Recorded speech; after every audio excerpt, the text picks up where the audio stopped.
그런데 우리가 수술을 받게 되는 것은 가장 중요한 게 내가 받는 거잖아요. 친구가 받는 게 아니고 동료가 받는 게 아니고 보호자분이 대신 해줄 수 없습니다. 그래서 인공관절 수술을 결정하기 전에 본인이 꼭 결정을 하시는 부분이 중요합니다.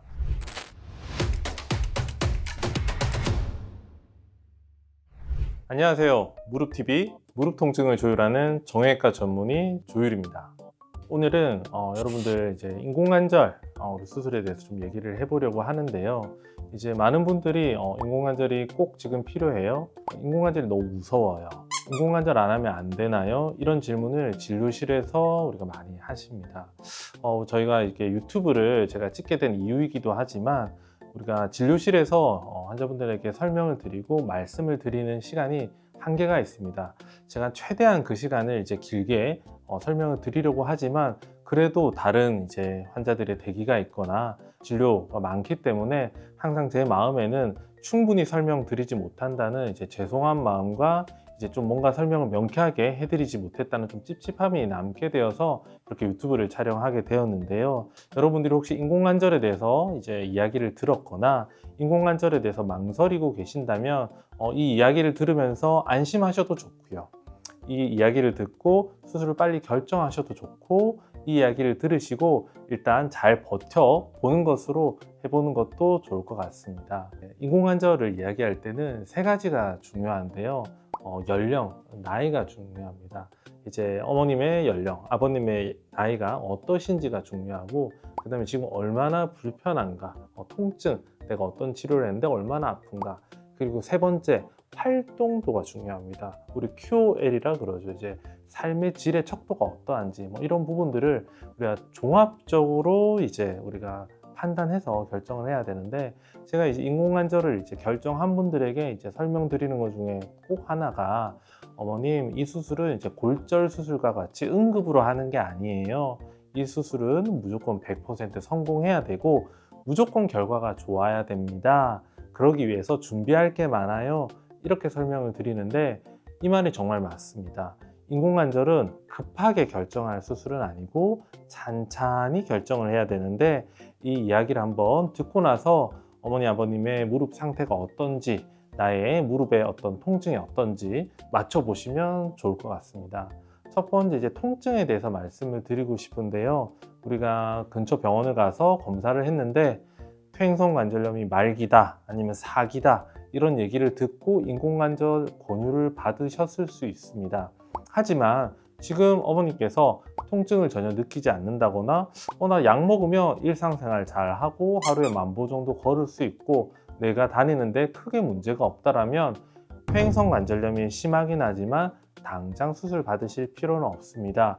왜냐하면 인공관절 수술이란 자체가 우리가 무릎을 절개해서 나쁜 뼈들을 다 제거하고 새롭게 인공관절로 고정해주는 수술이기 때문에 그 수술이 내시경과 같은 수술처럼 간단하지는 않습니다. 그렇기 때문에 통증이 심하지 않는 경우 수술을 받으시게 되면 오히려 수술을 받고 나서 그 통증으로 인해서 우리가 더 재활하는 데 어려움을 겪으실 수 있습니다.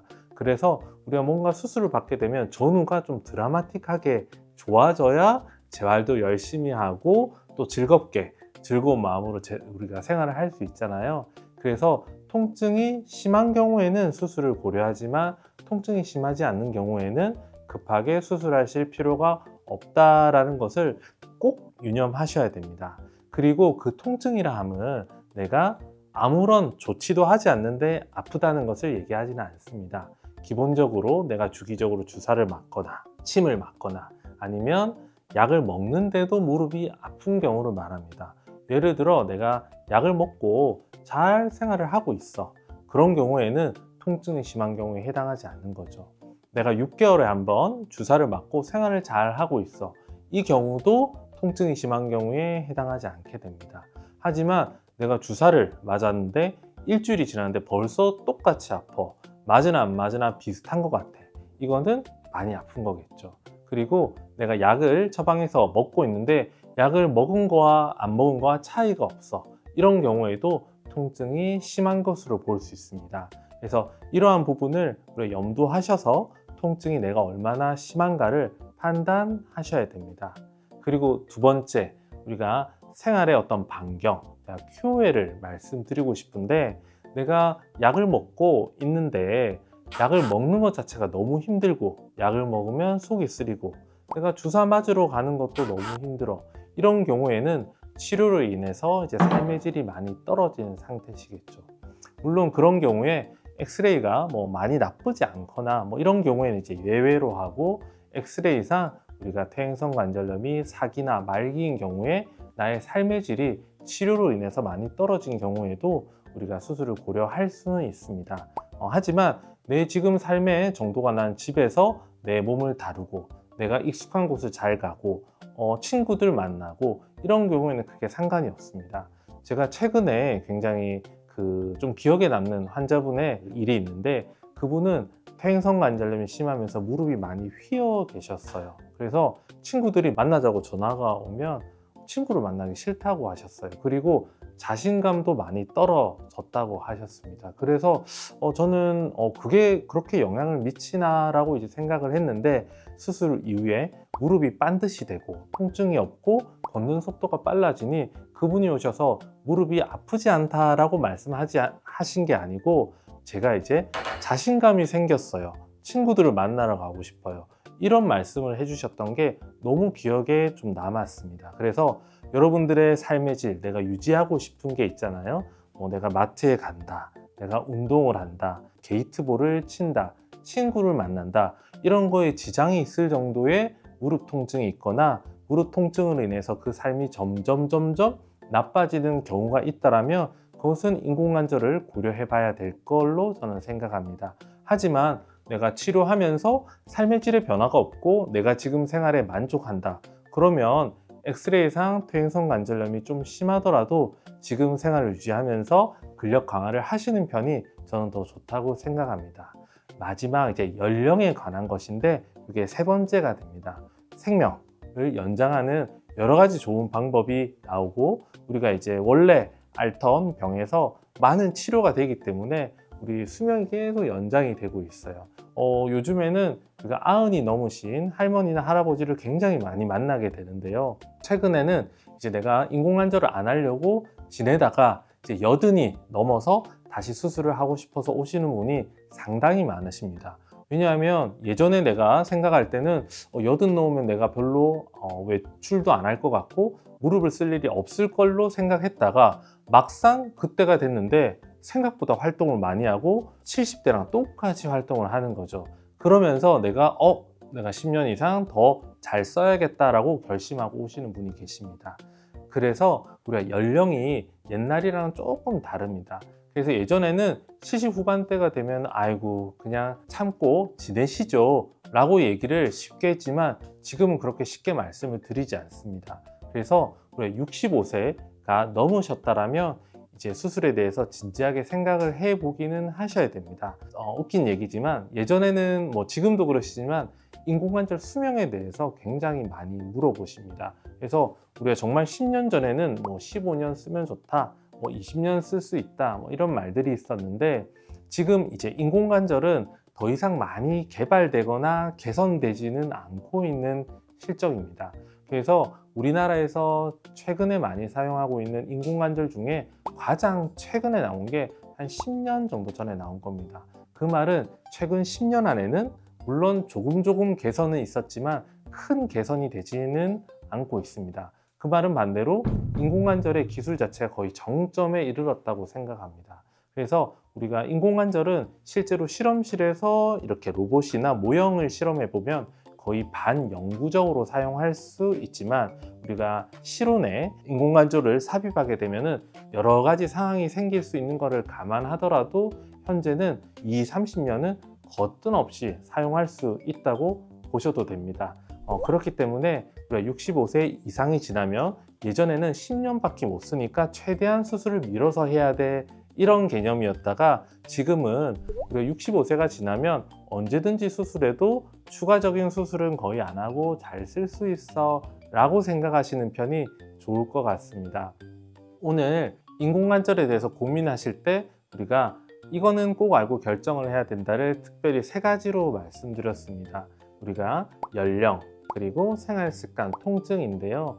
여러분들이 특히 이제 지병이 있으신 경우, 이제 당뇨나 혈압이나 이런 것들로 이제 운동을 많이 하셔야 되는데 이 세 가지 때문에 고민이 되신다면 좀 적극적으로 조금 나이가 젊으시더라도 수술을 해서 내 몸을 스스로 관리할 수 있게 해주시는 것이 좋습니다. 하지만 근육이 너무 많이 빠졌거나 이제는 내가 기대하는 생활의 어떤 반경 자체가 줄었다라면 지금 현재 치료 유지하는 것도 나쁘지 않아 보입니다. 로봇 수술은 저희 병원에서 5분 중에 한 3, 4분 정도가 현재 로봇으로 인공관절을 받게 됩니다. 로봇 수술을 예를 들 때는 제가 자동차 내비게이션을 잘 예를 드는데 저는 늘 잘 아는 곳이지만 내비게이션을 켜놓고 운전하는데 아마 여러분들도 그렇게 하시는 분들 많으실 겁니다. 왜냐하면 실시간으로 뭔가 문제가 있을 때 내비게이션을 건드리면 조그만 정보들을 나한테 자꾸 주면서 내가 길을 잃지 않게도 해주고 뭔가 혼잡한 길에서 뭔가 뚫을 수 있는 버팀목이 되잖아요. 그런 로봇이 도움이 되는데 로봇의 기능이 모든 수술을 다 해주진 않습니다. 결정은 우리가 주치의가 수술방에서 로봇을 조절하면서 하게 되는데 그 로봇이 수술을 하게 되면 우리가 오차값을 줄일 수 있어요. 수술로 인한 오차가 우리가 보통 소도로 할 때는 3도 내외로 생각하는데 우리 로봇은 1도 내외로 조절할 수 있거든요. 그러면은 3도와 1도를 우리가 사실 손으로 표현하기 힘들 정도의 작은 차이지만 인공관절을 우리가 삽입하고 나면은 평생 써야 되잖아요. 그럼 평생 쓸 때 그 1도와 3도는 큰 차이를 낼 수 있다고 생각합니다. 하지만 로봇으로 우리가 수술한 그 인공관절을 우리가 아직 뭐 20년, 30년 팔로 배본 건 아니기 때문에 앞으로 경과 관찰을 더 해봐야겠지만 아무래도 우리가 오차값이 적은 수술일수록 향후에 더 오래 쓸 수 있다라고 충분히 예상을 할 수 있는 거죠. 그리고 두 번째, 우리 오차값이 줄으면은 수술을 좀 더 정밀하게 할 수 있잖아요. 정밀하게 한다는 것은 내 몸에 조금 더 적합한 인공관절을 그 모양대로 이제 고정할 수 있다는 의미고 그것은 초기 재활이 더 쉬워진다라고 볼 수 있습니다. 왜냐하면 어머님들이 3개월 이후에 재활이 힘든 게 아니고 당장 태어나기 전에 하루 이틀 그게 너무 어려워 하시거든요. 그때 보다 수월해지는 거죠. 물론 로봇으로 수술해서 하나도 아프지 않는 건 아니에요. 하지만 우리가 로봇으로 하지 않는 거에 비해서는 확실히 재활의 속도가 빨라지는 것이 중요합니다.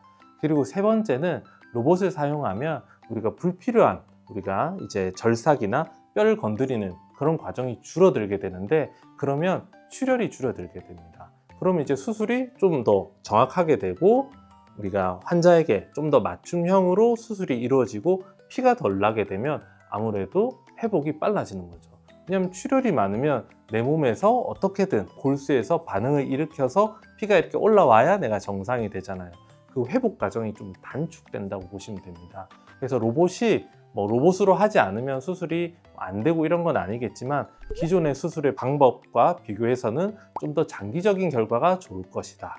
그리고 재활이 좀 더 빠를 것이다. 그리고 실질적으로 출혈량이 줄어들어서 몸의 회복이 빨라진다라는 세 가지의 장점을 가지고 있는 것이 로봇으로 하는 인공관절의 특징이라고 할 수 있습니다.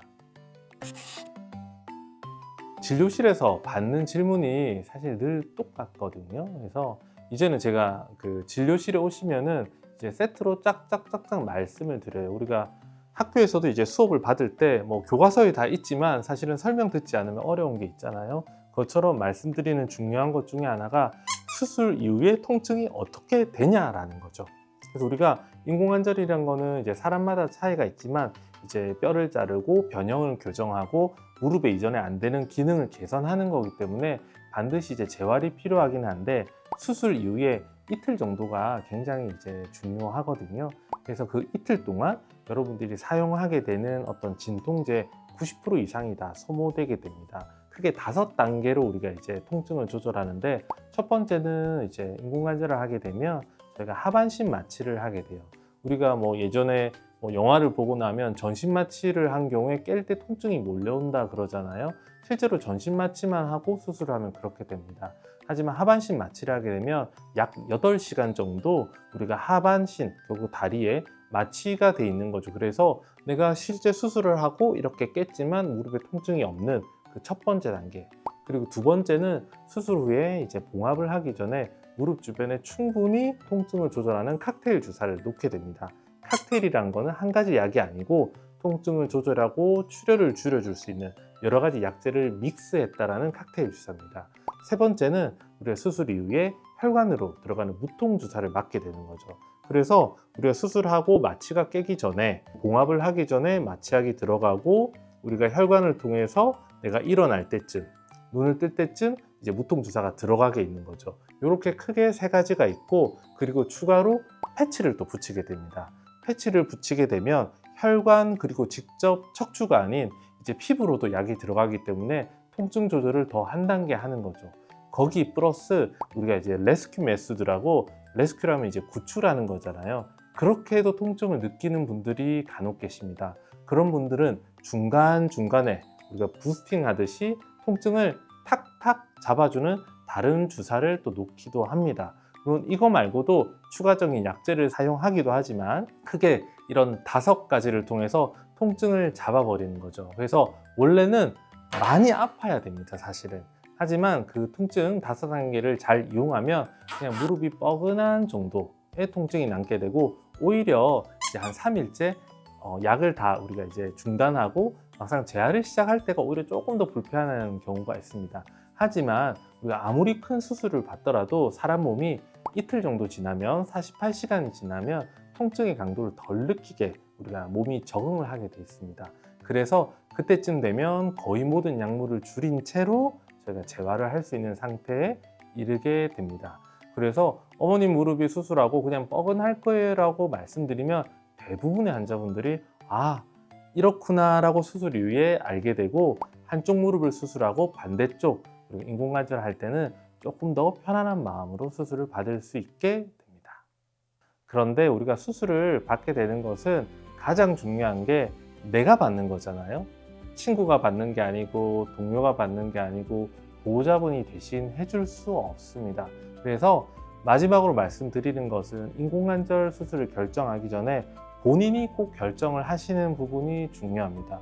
왜냐하면 보호자분들의 강권에 의해서 수술을 받게 되면 재활하는 과정에서 많은 어려움을 겪을 수 있어요. 그래서 이 영상을 참고로 어머니, 아버님의 무릎 상태에 대해서 내 스스로 충분히 생각한 이후에 내가 앞으로의 활동이나 더 건강한 삶을 영위하기 위해서 인공관절이 도움이 되겠다라고 생각이 드시면 언제든지 문의를 주시면은 어머님의 상태에 맞춘 치료를 결정해서 알려드리도록 하겠습니다. 감사합니다. 무릎TV 정형외과 전문의 조율이었습니다.